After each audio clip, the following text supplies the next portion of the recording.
नमस्कार विद्यार्थी मित्रांनो, ड्रीम एसएससी बाय तेज घनवट या युट्यूब चॅनलमध्ये आपल्या सर्वांचं स्वागत आहे। सर्वांना माहित असेल की एसएससी सीजीएलचा फायनल रिझल्ट आता काही दिवसांपूर्वी लागला आणि 2 दिवसापूर्वीच आपले काय झाले तर आन्सर की आलेली आहे, फायनल आन्सर की। तर बऱ्याच मुलांचं सिलेक्शन झालेलं नाही त्यामध्ये, किंवा बऱ्याच मुलांना असं वाटत होतं आधी की त्यांचं सिलेक्शन होईल। समजा 320 मार्क होते काही जणांना, 310 330 मार्क होते, 325 वेगवेगळ्या कॅटेगरीनुसार मार्क होते त्यांना। तर बऱ्याच मुलांना असं वाटत होतं की आपलं सिलेक्शन होईल। मी बऱ्याच जणांना म्हणायचो की सिलेक्शन होईल तुमचं एवढी मार्कात, कारण की माझ्या वेळेस तर मी तेवढ्या सेम मार्कला मी सिलेक्ट झालतो। पण परंतु बऱ्याच जणांचं सिलेक्शन झालं नाही आणि फायनल आन्सर की आली त्यावेळेस असं कळलं की 18 तारखेच्या शिफ्टला 9 मार्क दिलेत किंवा 20 तारखेच्या शिफ्टला 10 मार्कचे मार्क सगळ्यांनाच दिलेले आहेत, सगळ्यांनाच ते 3-3 मार्क सगळ्यांना देऊन टाकलेले आहेत। तर मित्रांनो, बऱ्याच जागा होतं तर या एक्झाममध्ये लक मॅटर करतं थोडंफार। तर यावेळेस काय झालं की 9 प्रश्न समजा 18 तारखेच्या शिफ्टला, 10 प्रश्न असतील ते 20 तारखेच्या शिफ्टला, हे सगळ्यांना 3-3 मार्क दिले, म्हणजे 27 मार्क दिले, 30 मार्क दिले। यामुळे काय झाले तर ऑटोमॅटिकली बऱ्याच जणांची मार्क तुमच्या मार्कच्या पुढे गेलेले आहेत। त्यामुळे बऱ्याच जणांचं सिलेक्शन झालेलं नाही, जरी रॉस्टर चांगला असेल तर। काही जणांचं झालंय, म्हणजे अब्रप्टली खूप काही घडलेलं आहे। त्यात नॉर्मलायझेशन काही जणांचं निगेटिव्ह झाले, काही जणांचं पॉझिटिव्ह नॉर्मलायझेशन आहे। तर मला ह्यातून काय सांगायचं तुम्हाला, तर बऱ्याच माहिती मला की काय अवस्था होते फेल्यू झाल्यानंतर, किंवा काय वाटतं की बाबा मला एवढी मार्क असून सुद्धा झालेलं नाही, मग आपण आयोगाला नाव ठेवायचे का? हा, तुम्ही बिंदास नाव ठेवा, काही मला प्रॉब्लेम नाही। पण तुम्ही नाव ठेवल्यानं असं होणार आहे की नेक्स्ट टाइम कोणी एक्झाम देणार नाही, देणार मुलं तरी पण एक्झाम देणार, तरी सिलेक्ट होणार मुलं का? तर ही प्रोसेस आहे मित्रांनो। आपण किती जरी ओरडलं तर त्यात काही फरक पडणार नाहीये। त्यामुळे तुम्ही मला सगळ्यांना हे सांगायचं तुम्ही की तुम्हाला चला फेल्यूर आले, आता नाही झालं तुमचं सिलेक्शन, नाही तुम्हाला भेटली पोस्ट, तर पुन्हा एकदा ट्राय करा। नेक्स्ट इयर आहे तुमच्याकडे, 2025 एक्झाम जवळ येते, प्री जवळ येते, त्याला तुम्ही पुन्हा सामोरे जा। तर तुम्ही का, तुम्ही मेन्स जर तुम्ही दिली असेल तर तुम्ही ऑलरेडी इलिजिबल आहात खूप चांगले, तुमची प्री ऑलरेडी क्लिअर होणार आहे खूप चांगल्या मार्काने। परंतु यावेळेस काय झालं तुम्हाला, तर प्रीची मार्क किंवा प्रीचा कट ऑफ तुम्ही बघितलं असेल, यावेळेस 150+ कट ऑफ गेलेला आहे। तर तुम्ही 160 170 टार्गेट ठेवून तयारी लागा प्रीसाठी पण। आणि प्रीला तुम्ही आता हलक्यात घेऊ नका, कारण प्री पण काय झाले तर कट ऑफ जास्त लागण्याची शक्यता प्रीला आहे, ठीक आहे। आणि ज्या मुलांना समजा मार्कच, समजा ज्या मुलांचं नाही भेटली तुम्हाला पोस्ट एखादी, किंवा नाही झालं थोड्या मार्क्ससाठी तुमचं राहिलं, तुम्हाला आता तुमची सगळ्यांचे मार्क तुम्हाला कळले असतील मेन्सच्या मुलांची, काही काल 2 दिवसापूर्वी काय झाले तर मार्क पण तुमच्या पोर्टलवर एसएससीचे आलेले आहेत। तर आता तुम्ही करायचं काय की का फेल झाले म्हणून तुम्ही आता तसंच बसणार आहात? नाहीये, असं करायचं नाहीये। जरी तुमचं समजा जरी तुम्ही फेल झाला असाल, किंवा तुम्हाला जरी आता नाहीत आली मार्क समजा, तर तुम्ही अजिबात नाराज होऊ नका। मी असं म्हणलं अजिबात नाराज होऊ नका, तर तुम्हाला वाटलं ना काय, तुम्ही म्हणणार की सरांचं सिलेक्शन झालेलं आहे, मी ऑलरेडी पोस्ट होल्डर आहे, त्यामुळे बोलाय का जाते। पण मी बऱ्याच मुलांशी बोललेलो आहे। तर यातून पर्याय काय, तर तुम्ही पुन्हा एकदा तयार लागणार, हाच एक पर्याय आहे ना, की तुम्ही आयोगाला नावं ठेवचाल, किंवा अरे काय चाललंय, अजून काय केस होईल का, अजून काय बदल होईल का? मग मला नाही वाटत की काय बदल होईल म्हणून, आणि त्याच्या अपेक्षाही करू नका, का तर तुमचा वेळ वाया घालू नका, हा सगळा विचार करणार। तुम्ही काय करा डिरेक्टली, तर अभ्यासाला लागलं पाहिजे यातून। तर आता तुम्ही करायचं काय, समजा जी मुलांचं नापास झाले, समजा आता नाही त्यांचं सिलेक्शन झाले, थोड्या मार्कासाठी राहिले, तर तुम्ही मित्रांनो पुन्हा एकदा प्री तयार करा, तुमचं रिव्हिजन करायला सुरुवात करा, जे काय केले ते पुन्हा सॉल्व्ह करायला सुरुवात करा, जे चुकलेत ते चॅप्टर पुन्हा एकदा तयारीला लागा, ते चॅप्टर पुन्हा एकदा चांगल्या पद्धतीने करा। त्यानंतर तुम्ही प्रिव्हियस इयरचं समजा तुमच्या नोट्स असतील ते वाचायला सुरुवात करा।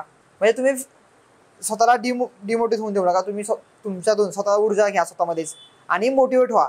आणि मोटिवेट झाल्यानंतर तुम्ही काय करा, परत एकदा पुन्हा एकदा तसा आधीचा जोश तुमचा होता प्रीच्या वेळेसचा, मेनच्या वेळेसचा, त्या पद्धतीने तुम्ही तयारी लागा। म्हणजे मी तुम्हाला काय सांगितलं, तर समजा आता तुमचं टार्गेट काय असलं पाहिजे, समजा 2025 साठी तुमचं टार्गेट काय असलं पाहिजे, सीजीएल 2025 साठी तुमचं टार्गेट काय असलं पाहिजे, तर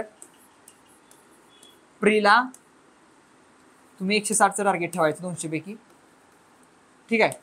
म्हणजे प्रीसाठी तुम्ही 200 पैकी 160चं टार्गेट ठेवायचं। म्हणजे तुम्हाला मॅथ्सला, मी तर सांगतोय, रिझनिंगला मॅथ्सला 50,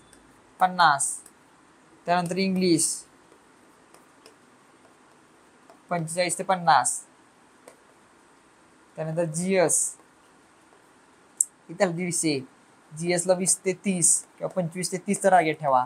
मी असं तुम्ही टार्गेट केलं तर कुठं जर तुम्ही 160+ जाल, ठीक आहे। तर असं टार्गेट ठेवून चाला की मला एवढी मार्क पडले पाहिजेत आता।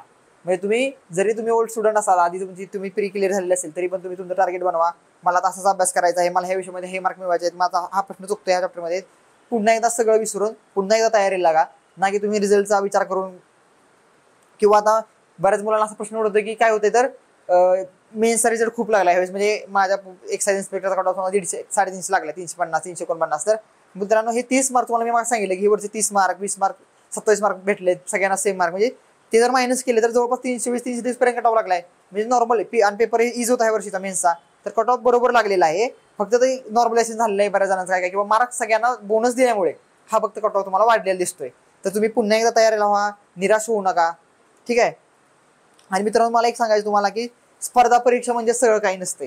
का तर बऱ्याचदा मी पाहिले किंवा स्पर्धा परीक्षेमध्ये काय होते, तर आत्ताच तुम्ही एक रिसेंटली एक बातमी ऐकली असेल की सोमेश्वर गोरे नावाचा एक PS आहेत, म्हणजे प्रशिक्षणात ते PS होते की म्हणजे ते काय करत होते आता, तर ट्रेनिंग सेंटरमध्ये होते. तर त्यांनी आता स्वतःची आत्महत्या केली, म्हणजे त्यांनी राहत्या रूममध्येच किंवा हॉस्टेलमध्येच त्यांनी काय केले, स्वतःच्या आत्महत्या करून घेतलेलं आहे. तर मित्रांनो काय होते, तर तुम्हाला वाटत असेल की अधिकारी झाला किंवा म्हणजे मी अधिकारी झालो, सिलेक्शन झालं म्हणजे तुमचं सगळं काय म्हणजे तुम्ही सुखी झाला, असं नाहीये. सिलेक्शन झाल्यानंतर सुद्धा खूप काही प्रॉब्लेम असतात. आम्ही पण माणूस आहे, तुम्ही पण माणूस आहात. म्हणजे प्रॉब्लेम किंवा तुमचं दुःख जे आहे ते तुमच्या आयुष्यभर साथमध्ये असणार आहे. जसं तुम्हाला सुख आहे, सुख जसं तुम्ही क्षणभर असतं काही काळासाठी, तसं दुःख पण आहे. दुःख तुमच्या आयुष्यात येत राहणार, जात राहणार. त्यामुळे तुम्ही काही तर निराश व्हायचं नाही किंवा निराशा इथपर्यंत होऊन देऊ नका की तुम्हाला काहीतरी स्वतःलाच काहीतरी करून घ्यावं असं वाटेल. तर असं काही करू नका, लढत राहा. कारण की जर तुम्ही जिवंत असाल तरच तुम्ही एक्झाम क्रॅक करू शकता किंवा काहीतरी करू शकता किंवा जे काही प्रॉब्लेम आहे ते तुम्ही सॉल्व्ह करू शकता. कारण की तुम्ही जर काहीतरी करून घ्याल किंवा तुम्ही काहीतरी स्वतःला कराल, पण तुमच्या मागे तुमचे आई वडील आहेत, त्यांच्यासाठी तुम्हाला काहीतरी करायचं आहे. आणि तुम्ही जर जिवंत नसाल तर तुम्ही काय करणार ना. त्यामुळे तुम्ही कुणीही काही जरी झालं, नापास झाला, काही झालं तर काही टेन्शन घ्यायचं नाही. काही अधिकारी झाला म्हणून खूप मोठा झाला असं काही नाही. खूप संधी आहेत बाहेर, तुम्ही खूप काही करू शकता. तुम्ही जर खरंच स्पर्धा परीक्षा जर करत असाल चांगल्या पद्धतीने, तर तुम्ही जर ॲस्पायरंट असाल तर तुम्ही बाहेरच्या क्षेत्रामध्ये सुद्धा काहीतरी वेगळं करू शकता. ह्याची तुमची धमक असली पाहिजे. आणि बरीच मुलं ही मी बघतो तर खेडेगावातून आली आहेत मित्रांनो. खेडेगावातली आलेली मुलं ही बऱ्याचदा काय असतं, तर आपल्याकडे खूप क्षमता असते. मी दगडावर जसं ती दगडी फुल येतं दगडावर सुद्धा, तर त्या प्रकारे आपल्याकडे ताकद असली पाहिजे की जिथं पडेल तिथं तुम्हाला उभं राहायची ताकद आली पाहिजे. म्हणजे पेरेल तिथं उगवेल ही आपल्याकडे स्वभाव असतो. त्यामुळे अशा प्रकारे तुम्ही सामोरं जाय, कोणत्याही संकटाला निराश होऊ नका. पुन्हा तयारी लागा, पुन्हा स्वतःला मोटिवेट करा. आई वडिलांकडे पहा, आई वडील हे आपल्यासाठी खूप मोठं मोटिवेशन आहे. आई वडिलांकडे पाहिल्यानंतर तुम्हाला खूप चांगलं मोटिवेशन येतं. त्यांच्याकडे बघा, त्यांचं कष्ट बघा, त्यांनी आपला सगळा सांभाळ केला, तर त्यांच्यासाठी मला काहीतरी करायचंय हे एक तुमच्या डोक्यामध्ये ध्येय असलं पाहिजे. हे तुम्हाला ही गोष्ट तुम्हाला मोटिवेट करता आली पाहिजे की स्वतःला की मी काय करायचे. मी तुम्हाला सांगितलं की रोज सकाळी लायब्ररीत जा, सकाळी उठा, 7:30 उठा, लायब्ररीला जावा, दिवसभर बसा, 10-12 तास बसा, काही पण होते तिकडं. खाली घाम जरी आला तरी उठायचं नाही खुर्चीवरनं, दिवसभर बसायचं, सकाळ संध्याकाळ फक्त अभ्यास म्हणजे अभ्यास. हेच डोक्यात आलं पाहिजे. स्वप्नही तुम्हाला अभ्यासाची पडली पाहिजे. तुमचं वय हे आहे, तर ज्या वयामध्ये तुमचं कष्ट करण्याचा, संघर्ष करण्याचं वय आहे, त्यामध्ये फक्त 2-3 वर्ष कष्ट करा, संघर्ष करा. 100% निकाल हा तुमच्या बाजूने लागेल. जर तुमचं कष्ट प्रामाणिक असेल तर थोडंफार जे नशीब म्हणतो ना, देव सगळं बघतो तुमचं, तुम्ही जे काय करताय काय नाही करत ते तुम्हाला 100% साथ देईल. फक्त तुमचं कष्ट हे प्रामाणिक असलं पाहिजे. त्यामुळे मित्रांनो तुम्हाला पुन्हा एकदा तुम्हाला सांगतोय मी, काय तर कष्ट करत राहा, कष्टाशिवाय पर्याय नाही. आणि आता जी एक्झाम झाली, रिझल्ट लागला किंवा काही जणांना निराश आली तर तुम्ही निराश होऊन होऊ नका. काही जणांना क्लास 3ची पोस्ट मिळाली असेल, क्लास 2 साठी ट्राय करा, पुन्हा एकदा ट्राय करा, कष्ट करत राहा. 100% तुम्हाला एक फळ भेटेल. आणि मी आहेच, मराठी मुलांसाठी मी सदैव तत्पर आहे. तर कधी कॉल करा, काही जर टेन्शन आलं तर मी आहे. बऱ्याच जणांना माहिती आहे, टेलिग्रामवर आपला ग्रुप आहे, ड्रीम SSC नावाचा. YouTube आहे, त्यावर खाली कमेंट करा. कुणाला जर खरंच प्रॉब्लेम असेल तर मी पर्सनली त्यांना गायडन्स करायला तयार आहे. फक्त तुम्ही सर्वांनी SSC CGLचा प्रामाणिकपणे अभ्यास करायचा आणि मला फक्त पोस्ट मिळवून द्यायचे, बस. मला ह्याच्यापेक्षा जास्त तुमच्याकडून काही नको आहे, ठीक आहे. आता त्यामुळे मी तुम्हाला सांगितलं की नंतर काय करायचं, तुम्ही टार्गेट सेट करा. सर्व काही तुम्हाला टाइम टेबलनुसार करायचं आहे, तुमच्या स्वतःच्या टाइम टेबलनुसार.